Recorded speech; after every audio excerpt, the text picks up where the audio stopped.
Suka dan duka selalu ada, bukan saling meniada. Saudaraku, dalam bioritma kehidupan manusia senantiasa mengalami suka dan duka. Padahal semestinya suka dan duka bukanlah dua hal yang berbeda, apalagi saling meniada. Keduanya bergandengan mesra, sebab karena dukalah suka menjadi begitu terasa dan karena sukalah duka jadi penuh makna.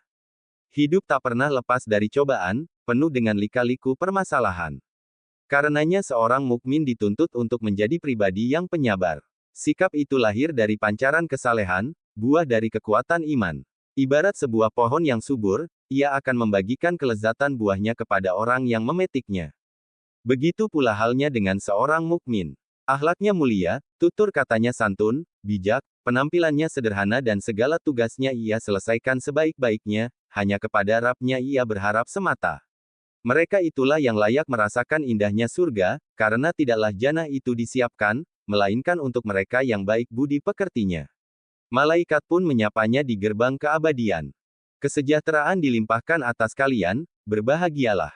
Maka masukilah surga ini, sedang kalian kekal di dalamnya. Quran Surat Az-Zumar, 73.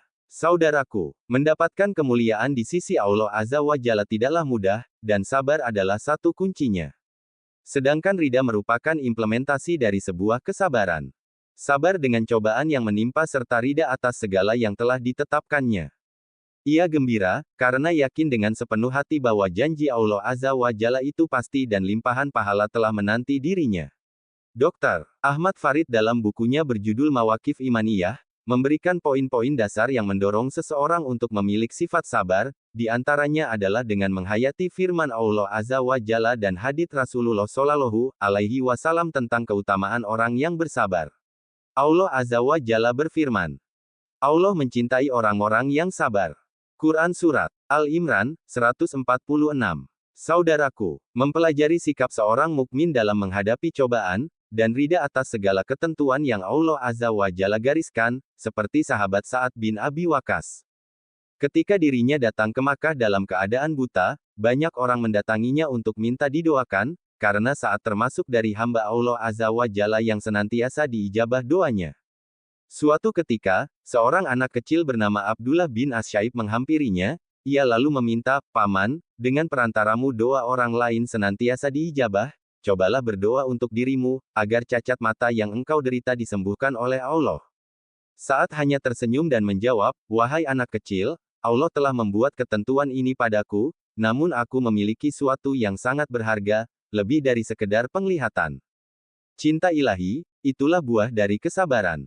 Tidaklah untaian doa itu diijabah kecuali setelah ada kesungguhan di dalamnya, mendekat takarub garis bawah dan cinta tahabub garis bawah kepada Allah Azza wa Jalla. Tidak henti-hentinya seorang hamba mendekatkan diri kepadaku dengan perbuatan-perbuatan yang disunahkan hingga aku mencintainya. Maka jika aku mencintainya, akulah yang menjadi pendengarannya yang dia gunakan untuk mendengar, dan penglihatannya yang dia gunakan untuk melihat, dan tangannya yang dia julurkan, dan kakinya yang dia langkahkan. Maka, jika ia meminta kepadaku, sungguh aku akan beri. Dan jika ia minta perlindungan kepadaku, sungguh aku akan melindunginya. Hadis riwayat Bukhari. Tidak ada kehidupan yang tidak diwarnai oleh kesedihan. Diundang maupun tidak, ia akan senantiasa datang. Dalam banyak kejadian, baik melalui bencana, ditinggal oleh orang terkasih, kegagalan dan sebagainya.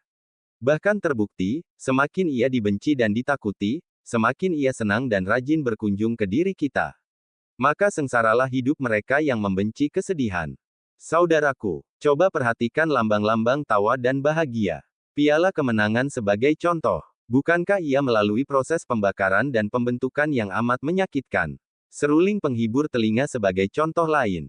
Bukankah ia dibuat dari bambu yang rela dirinya dipotong-potong dan dilubangi? Anak yang berhasil menjadi kebanggaan orang tua. Bukankah ia telah mengkonsumsi energi kekhawatiran dan kesabaran yang demikian lama dan melelahkan?